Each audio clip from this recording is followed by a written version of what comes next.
Bom, olá a todos. Agora que nós já vimos alguns profetas como Daniel, que não foi profeta, e nós conseguimos desmistificar a intenção do autor, lá de Antíoco Epífanes, etc. Então agora a gente vai entrar nos profetas de verdade, com exceção de Jonas, tá? Que depois eu vou fazer um videozinho à parte, e com exceção de Malaquias, que eu já fiz um vídeo, porque Malaquias é curtinho, está público no YouTube. Primeiro vamos entender o que é profetas, né? Em hebraico a palavra Nabi significa um porta-voz. Tradicionalmente se traduz como profeta. Por quê? Porque na tradição judaica, Deus ele não tem forma, ele não tem corpo, ele não tem boca, ele não tem nada disso. Deus é uma força e não um ser humano. Então ele utiliza pessoas para transmitir sua palavra. Então o profeta ele seria um porta-voz de Deus. A segunda subdivisão da Bíblia hebraica, que é Taná, que é Ta, Na e Ka, né, que é um acróstico de Torá, Nevim e Ketuvim, lembrando que Nevim é o plural, tá, de profeta, é dedicado aos profetas hebreus. O significado de Nabi talvez é descrito em Deuteronômio 18, onde Deus falou que periodicamente ia levantar um profeta semelhante a Moisés. Então Nabi foi pensado para ser a boca de Deus. A raiz Aleph, Beit e Nun de Nabi, essas três letrinhas aqui, ó, Aleph, Beit é a primeira e Nun, só que geralmente é só essas duas, tá, o Beit e o Nun, baseia-se na raiz de duas letras, o Nun e o Bet, que denotam vazio ou abertura. Para receberem sabedoria transcendental, Aleph deveria tornar-se um com ela para compartilhar essa sabedoria. O livro, então aqui tem uma místicazinha, tá, da letrinha que tem esse significado, tá, de receber uma sabedoria de um vazio. O livro do Antigo Testamento revela que antes de serem comumente chamados de profetas, tais pessoas eram chamados de videntes. É um nome sugestivo que descrevia a quem Deus revelava os acontecimentos futuros por meio de sonhos ou visões. Eram escolhidos por Deus e tinham enorme autoridade religiosa e influência. Normalmente eles eram tidos como conselheiros e instrutores da lei de Deus. Então eles tinham sonhos, visões, às vezes nas visões tinham anjos, vozes, tudo na mente do profeta para transmitir a palavra de Deus e para conduzir o povo de volta para a Torá, para a lei de Deus. É basicamente isso que era a função dos profetas, tá bom? Além de escrever e transmitir as mensagens de Deus, o israelita ou o judeu Nevim, profeta, por muitas vezes encenava parábolas proféticas em sua vida. Por exemplo, a fim de comparar a desobediência do povo com a desobediência dos recabitas, Deus ordena a Jeremias que convide os recabitas para beberem vinho, em desobediência à ordem do seu antepassado. Aí os recabitas se recusam e, portanto, Deus louva eles, está aqui em Jeremias 35. Então essa atitude aqui de Jeremias com os recabitas é para simbolizar a desobediência do povo de Israel. Outras parábolas proféticas encenadas por Jeremias incluíam enterrar um cinto de linho para que ele fosse arruinado, ilustrando como Deus pretendia destruir o orgulho do povo de Judá.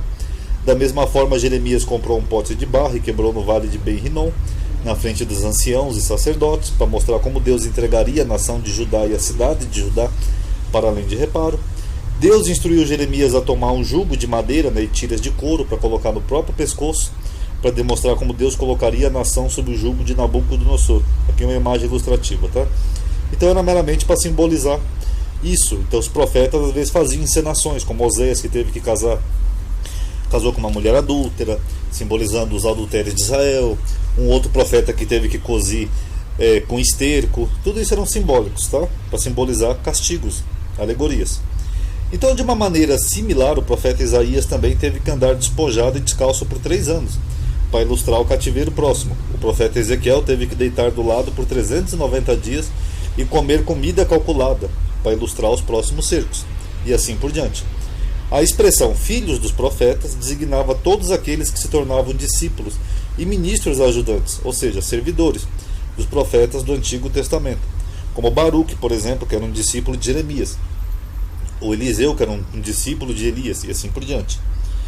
Então os profetas, nós temos 3 tipos: profetas antes do cativeiro, que é do período lá dos reis de Israel; temos profetas durante o cativeiro, que é a grande parte do ciclo dos profetas são desse período; e temos alguns profetas pós-cativeiro, tá? Então nós vamos começar analisando agora os profetas antes do cativeiro, da época dos reis. Um dos primeiros e mais importantes que a Bíblia menciona é o profeta Samuel. Samuel foi um dos maiores líderes do povo de Israel. Ele foi o último e mais importante dos juízes. Então ele é daquela transição de quando Israel tinha os juízes para quando Israel entra na época monárquica dos reis. Como também foi o primeiro da escola profética. O profeta Samuel certamente é uma das figuras mais notáveis da Bíblia. A história de Samuel revela que ele era considerado a pessoa mais proeminente, né, desde Moisés nos tempos do Antigo Testamento. Que nem diz aqui Jeremias, ó. Disse-me, porém, o Senhor: ainda que Moisés e Samuel se pusessem diante de mim, não estaria minha alma com este povo. Então o que ele está dizendo aqui? Que Moisés e Samuel era tão importante, né, que a intercessão deles tinha até um valor.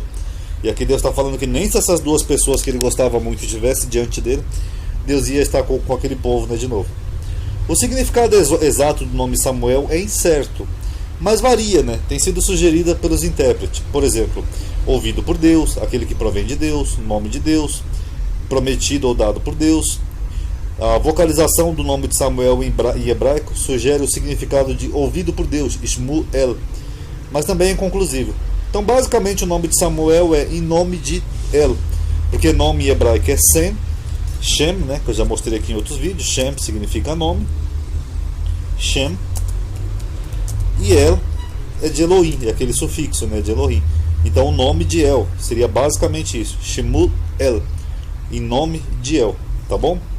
Samuel era filho de Elcana e Ana, da região de Efraim, o último juiz de Israel e o primeiro dos profetas após Moisés. Para a história israelita, Samuel foi quem inaugurou a monarquia, quando ungiu Saul e Davi, rei de Israel. Ou seja, aquela transição do período dos juízes para o período dos reis. Sua história é contada no livro de 1 Samuel e 1 Samuel 4:1, tá? Os livros de Samuel constituíam um livro só na Bíblia, juntamente com os 2 livros de Reis. Então, esses 4 livros que a gente tem hoje eram um livro só. Eles eram chamados 4 livros dos reis de Israel. Essa divisão de Samuel e Reis só surge com a versão grega, né? E o nome do livro é dado, pois acredita-se que este tenha sido o autor, pelo menos do primeiro livro, Samuel. Já o segundo, algum discípulo dele. O livro de Samuel é considerado o mais mal conservado da Bíblia, isso segundo o aparato crítico, e é mencionado também na Bíblia de Jerusalém, tá? Então, depois de tanta guerra, tanta destruição, cativeiro babilônico, esse é o livro mais mal conservado. Ele tem falhas, tem lacunas que foram preenchidas e compilações, tá? E apresenta uma série de duplicatas, que a gente vai ver aqui nesse vídeo, né, que gira em torno do profeta Samuel, que remonta a 2 tradições diferentes, que nós já falamos aqui no canal. Israel tinha 2 reinos, o reino do norte e o reino do sul, uma tradição eloísta e uma tradição javista. E essas tradições iam contando suas histórias por transmissão oral, histórias populares, e nem sempre elas coincidiam, elas tinham a sua própria visão da história, que nem aquela história de telefone sem fio. Vocês conhecem aquele ditado, né? Quem conta um conto aumenta um ponto. Então, 2 reinos diferentes tinham 2 tradições diferentes, tá bom? Teólogos definem o livro como uma composição de 2 partes, uma parte monárquica e outra parte antimonárquica. Não que essa outra parte fosse anti, né, a monarquia de Israel, mas ela tinha uma visão diferente acerca da monarquia, como se a autoridade maior fosse de Deus e não dos reis, tá bom? Aqui tem uma tabelinha só para mostrar para vocês, eu não vou ler, só vou mostrar. Por exemplo, aqui o trecho que é considerado monárquico pelos exegetas é 1 Samuel 10, isso só um dos trechos, do capítulo 1 ao 16. Então, até o versículo 16 nós temos o que é considerado monárquico, onde a autoridade era basicamente dos reis de Israel. Já do versículo 17 ao 24, ou seja, o final do mesmo capítulo, é considerado antimonárquico, onde as tribos todas juntas se consultam, e aí você tem uma coisa mais voltada para o povo e não para uma realeza. O capítulo 11 também é considerado mais monárquico, enquanto que o capítulo 12 é considerado mais antimonárquico, ou seja, são de 2 tradições diferentes, tá bom? E esses trechos de duplicatas, eles passaram com certeza por uma compilação, talvez de Esdras, como por exemplo, a história da arca é contada aqui em 1 Samuel, no capítulo 4, do versículo 5 ao 7, onde fala que teve uma grande alegria e júbilo com a arca da aliança lá com o arraial dos hebreus. Aí essa história some da narrativa e ela é retomada lá em 2 Samuel, onde o capítulo inteiro de 2 Samuel 6, o rei Davi, a arca vai passando em vários povos, e o povo vai comemorando e celebrando. Mas isso daqui seria basicamente uma continuação disso daqui. Então a falta de ordem cronológica e essas, vamos dizer assim, estranhezas do livro mostram isso, que ele é um livro que ele foi compilado, que eram de tradições orais diferentes, tá bom? Agora vamos ver algumas duplicatas do livro de Samuel. As guerras de Saul contra os filisteus são narradas em 2 capítulos. Então toda a história de Samuel, pelo menos do primeiro livro em que está o profeta, você vê tudo isso aqui de duplicado, ó. O capítulo 13 e o capítulo 14. No capítulo 13, Jonatas fere uma guarnição dos filisteus lá na guerra. Ele é até louvado por isso. No capítulo 14 também. Aqui, ó. Sucedeu, pois, que um dia disse Jonatas, filho de Saul, ao moço que levava as armas: vem, passemos a guarnição dos filisteus. Vocês viram? A mesma coisa. Então o autor do capítulo 13 mostra uma vitória de Jonatas sobre os filisteus, que feriu eles, e o capítulo 14 também. É a mesma história narrada sob um prisma diferente, que a Bíblia dá uma harmonizada, mas é a mesma coisa, uma duplicata. Aí nós temos a rejeição de Saul, né, por Deus, quando Deus rejeitou o rei Saul. No capítulo 13, segundo o autor, foi porque Saul não guardou o mandamento de Deus, né? Ele não quis fazer lá e poupou a vida do rei lá de... Esqueci qual é o nome do lugar aqui. Enfim, depois vocês veem na Bíblia, o capítulo 13. Então, por causa disso, Deus rejeitou Saul e falou através do profeta Samuel: porém agora não subsistirá o teu reino. Já no capítulo 15, nós temos de novo a rejeição do rei Saul. Aqui, ó. Então veio a palavra do Senhor a Samuel dizendo: arrependo-me de ter haver posto Saul como rei. Só que Deus já tinha se arrependido aqui no capítulo 13. Ó, e qual é o motivo? Porque não cumpriu as minhas palavras, exatamente como Saul não cumpriu as palavras aqui no capítulo 13. Então aqui a mesma versão, são duas versões da mesma história. Os dois autores estão narrando por que Deus rejeitou o rei Saul, porque ele desobedeceu a Deus e poupou a vida de um rei pagão lá e de alguns animais. Só que aqui eles contam de um jeito e aqui eles contam de outro jeito, mas é a mesma coisa. Até porque Deus, que segundo a Bíblia não se arrepende, ele não ia se arrepender duas vezes, né? E Saul também não ia ser tolo ao ponto de desobedecer duas vezes, né? Então é meramente uma duplicata. O encontro de Saul com Davi. Aqui no capítulo 16, Saul é atormentado por um espírito maligno, tal, né? Um demônio que atormenta o rei Saul. Então um dos servos de Saul fala para ele: ó, eu tenho visto um filho de Jessé. Ele falou para o rei Saul, era um filho de Jessé. Aí o rei Saul fala para ele: ok, eu vou mandar um mensageiro para Jessé dizendo: envia-me Davi, o teu filho. Aqui Saul sabe até o nome dele, ó, Davi, o teu filho Davi, me envia ele. Assim Davi veio até Saul e esteve perante ele, e o amou muito. Ou seja, Davi esteve com Saul e amou muito o rei Saul, porque ele ficava lá tocando a harpa para acalmar o demônio do rei Saul. Só que quando você vai no capítulo 17, que é alguns capítulos adiante, no capítulo seguinte, Davi já não faz a menor ideia de quem é. Saul não faz a menor ideia de quem é Davi. Ok, ele pergunta para Abner, o capitão do exército: de quem é filho este moço, Abner? Abner fala: eu não sei. Aí então o rei pergunta, diz para ele: ó, pergunta pois de quem é filho esse moço. Ele não sabia de quem ele era filho. Aí depois o próprio Davi se apresenta perante o rei Saul e Saul pergunta: me diga, jovem, de quem és filho? Sendo que segundo o capítulo anterior, ele não só conhecia Davi, como ele mandou buscar Davi, e assim como Davi ficava lá tocando harpa e até amava o rei Saul. Então no capítulo seguinte ele não faz a menor ideia de quem ele é. Vocês viram, são duas tradições diferentes. Essa tradição quer dizer que foi assim que o rei Davi conheceu o rei Saul, por causa do espírito mau. E essa outra tradição diz que não, foi depois que Davi matou Golias, aí que ele conheceu, ou seja, depois que Davi afrontou Golias, foi aí que ele conheceu o rei Davi. E falar em Golias, pera só mais um minutinho. Essa passagem da harpa também nós temos uma duplicata aqui no capítulo 18 e 19. No capítulo 18 fala que um espírito mau da parte de Deus se apoderou de Saul, profetizava no meio da casa, e Davi tocava a harpa com a sua mão, como nos outros dias. Então aí Davi acalmava aquele espírito. Já no capítulo 19 tem a mesma narrativa: tornou a haver guerra, saiu Davi pelejar contra os filisteus, feriu-os com grande matança, fugiram diante dele. Aí de novo, o espírito mau da parte do Senhor tomou parte do rei Saul, estando ele assentado em sua casa e tendo a mão sobre a lança. Ou seja, ele queria matar o rei Davi, que nem aqui, ó. Tinha uma mão na lança. Deixa eu até dar uma destacada aqui para vocês verem. No capítulo 18 e no capítulo 19 também ele tinha a mão na lança, e nas duas o Davi tocava a harpa com a sua mão e acalmava a fúria do rei Davi. É uma duplicata. A morte de Golias. Golias também morre mais de uma vez, né, no livro de Samuel.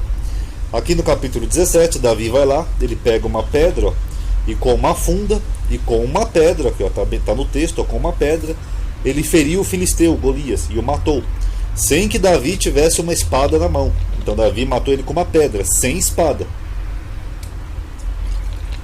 Já nos versículos seguintes não, já diz que Davi pegou a espada do filisteu, e com a espada ele matou o filisteu. Como é que você mata alguém que você já tinha matado? Não teria sentido. Então Davi cortou a cabeça dele e o matou. Aí ele tinha sim uma espada, que era do filisteu, e o matou. E no capítulo, no segundo livro de Samuel, já não foi nem Davi que matou Golias, né? Foi Elhanan, o belemita, que feriu Golias de Gate, o Giteu. É o mesmo Golias ali da saga do gigante, é o Golias de Gate. Então aí como é que fica? Aí temos a inveja de Saul, que nós também temos aqui uma duplicata. No capítulo 18, um autor de uma tradição fala que a inveja de Saul foi porque Davi matava 1000, Saul matava 1000 e Davi matava 10.000. Aí todo Israel e Judá amava Davi. Uma curiosidade aqui, nessa época não tinha o reino dividido ainda. Então por que o autor separa Israel e Judá? É porque isso aqui é posterior. Mas segundo o autor, todo Israel e Judá amava Davi, por isso que o rei Saul tinha inveja dele. Já no capítulo 18 não, é porque Mical, a filha de Saul, amava Davi, somado com os triunfos de Davi, foi por isso que Saul ficou com inveja dele. Porque se a filha dele amava ele poderia tomar o trono dele no lugar de Jonatas. Então já tem uma narrativa diferente. Vocês notaram? Aqui já não é mais todo Israel e Judá, e Mical, que amava Davi, que deixou o rei Saul enciumado. Aí começa o ciclo de fuga de Davi, tudo duplicata. Okay, no capítulo 19, procurou Saul encravar Davi na parede, com uma lança. Aí Davi se desviou de Saul, o qual feriu a lança à parede. Então Davi fugiu e escapou naquela mesma noite. Naquela mesma noite o rei Davi fugiu. O rei Saul tentou matar ele com uma lança no jantar, e ele desviou e fugiu naquela mesma noite. Já nos versículos seguintes, não foi naquela mesma noite. Ele estava em casa, aí é Mical que salva ele. Então Mical desceu Davi por uma janela, e ele se foi e fugiu e escapou, porque Saul mandou mensageiros à casa de Davi para que matassem ele pela manhã. Ué, mas ele já não tinha fugido aqui na mesma noite? Se o rei Saul tentou matar ele com uma lança, por que ele ia ficar em casa aguardando para ser morto? Então isso aqui são duas versões diferentes de dois reinos. Um reino achava que Davi tinha escapado naquela noite, quando Davi jogou a lança nele, e outro reino achava que foi Mical que desceu ele pela janela. Tá bom? Aí um filho de Saul ajuda Davi a fugir. Naquela mesma narrativa que Mical desce ele pela estátua, Mical faz uma trapaça. Ela pega uma estátua, vai saber de quem que era a estátua, mas enfim, e ela coloca na cama, coloca lá uma pele por cima de cabra, para fingir que era o rei Davi. Então ela usa de uma artimanha para salvar o rei Davi. Quando os mensageiros chegam lá, não é o rei Davi, é uma estátua que está escondida. Aí dá tempo do rei Davi fugir. O mesmo acontece alguns capítulos adiante, no capítulo 20, quando Jonatas faz uma combinação com Davi, que ele ia jogar uma lança, jogar uma flecha, e aí ele ia dizer algo para o mensageiro. Dependendo do que ele dissesse para o mensageiro, o rei Davi ia saber se o caminho estava livre ou não. Então, se o caminho estivesse livre, o rei Davi poderia fugir. Então vocês viram a mesma coisa, só que aqui é Mical, que era a filha do rei Saul, que amava Jonatas, e aqui é Jonatas, que amava Davi, perdão. E aqui é Jonatas, o filho do rei Saul, que também amava Davi. Aliás, outra coincidência aqui, Aqui era a filha de Saul, que amava Davi, e aqui era o filho de Saul, que amava Davi. Ou seja, Davi era o gostosão da época, Ele era amado tanto por Mical quanto por Jonatas. Tanto Mical quanto Jonatas ajudam ele a fugir duas vezes. Vai saber se não é a mesma história, mas um reino dizia que era a filha e o outro reino dizia que era o filho. Daria um tema até para um próximo vídeo, mas vocês notaram como quando você tem a duplicata você tem essa dúvida? Quem será que amava Davi? Será que era Mical ou será que era Jonatas? Porque as histórias são duplicatas. São a mesma história, mas vista sob duas óticas diferentes de dois povos.